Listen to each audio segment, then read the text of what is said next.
Okay, so we're back again. This was a little bit of an experiment I did recently that I wanted to tell you about. I thought it'd be quite interesting. So for the past maybe 8 months now, so I've been using a Dyson DC04 Constant Max at work as my main upright. For those of you who don't know, the Constant Max was Dyson's first and I believe only attempt at trying to break the commercial market.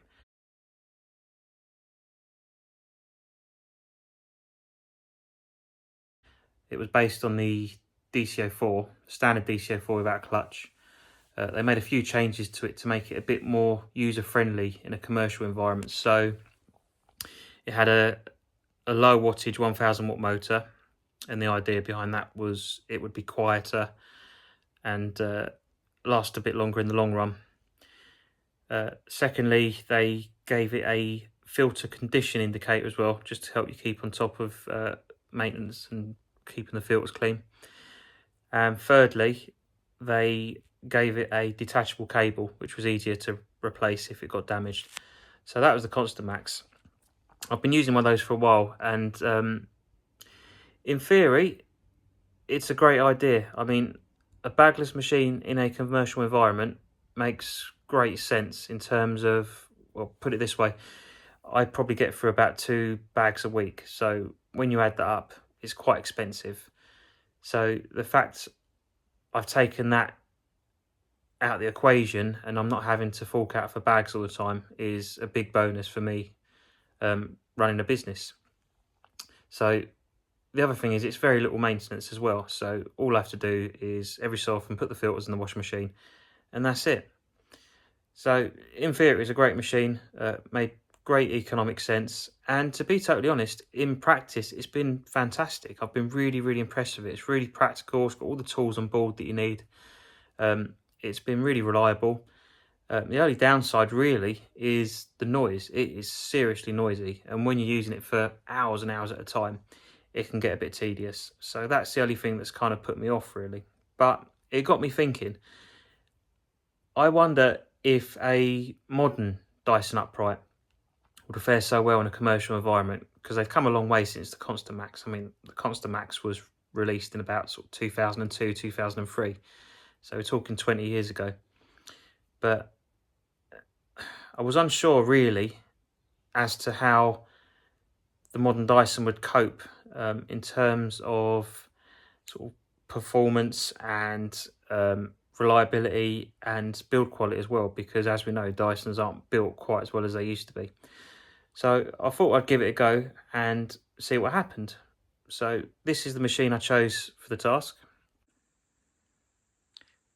This is the UP32 ball upright. I got this from Dyson's outlet store on eBay as a refurbished machine, and I've had a few refurbished machines from them in the past, and I've always been really impressed with the quality. They come back and you wouldn't know the difference, to be totally honest, between this and a brand new machine, and it's a fraction of the price too. So this is the machine I chose. It's one of the smaller ball models. There is a bigger one, but I went for this because it was cheaper. So how did I find it? So in terms of performance, it's actually been excellent. It's been really, really good. It doesn't matter what I throw at it, it's lapped it up. It's been no issue at all. In terms of use, it's lovely to use. It's so lightweight. I mean, I can lift it pretty much with one finger there. It's practical. It's got all the tools I need on board for, say, for example, if I'm doing a site with a mixture of floors and stairs and things like that. It's got everything I need there. But what surprised me is a few of the things that it features that were made to be more useful in, say, a domestic environment have kind of let it down in a commercial environment. And what I mean by that is, say, for example, the hair removal vanes there. So what I found is, yeah, it does a great job at removing hairs and threads, but absolutely everything gets stuck in between them when it comes to sort of small stones or bits of sort of slightly larger debris and stuff like that. And you're forever trying to pick it out, and that drove me absolutely mad.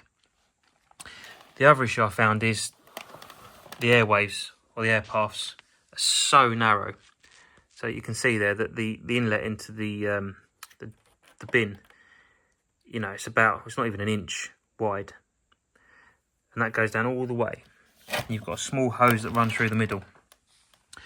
And when it comes to the kind of work I do, you know, you come across leaves, bits of tissue, sweet wrappers, and all kinds of stuff like that. And it's partially my fault. I've got into the habit of just sucking stuff like that up because most commercial machines can deal with that and it's not a problem. But this one, I was constantly unblocking it all the time and it was driving me absolutely mad.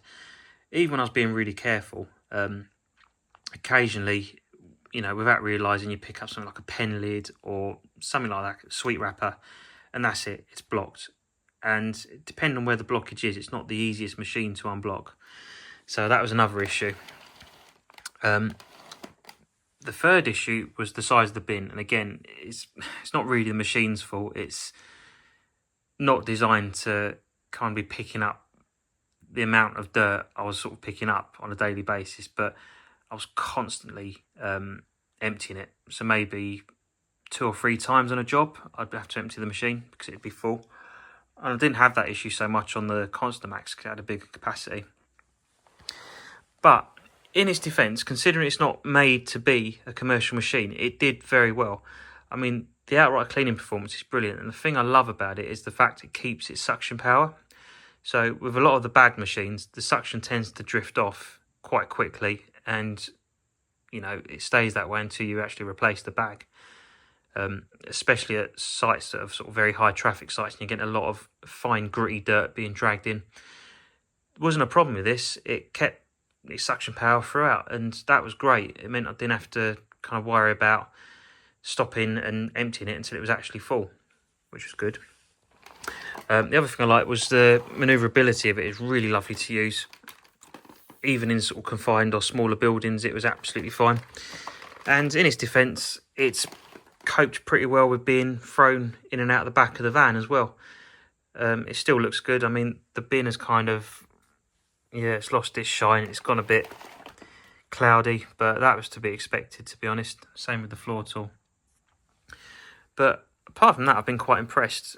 Would I replace my other commercial machines with one of these? Probably not, because I can't deal with having to unblock it all the time.